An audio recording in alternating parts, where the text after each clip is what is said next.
नाज़रीन, शहदाद कोट ऐं भरपासे जे इलाइक़नि में तेज़ हवा सां गॾु बरसात सबबि हेठाहिनि वारा इलाइक़ा पाणी हेठि अची विया आहिनि।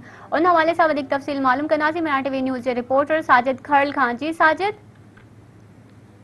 जी बिल्कुलु, राति देर खां जेको आहे तेज़ हवा ऐं छिमण सां गॾु ज़ोरदार वक़्फ़े सां बरसात जो सिलसिलो जारी रहियो।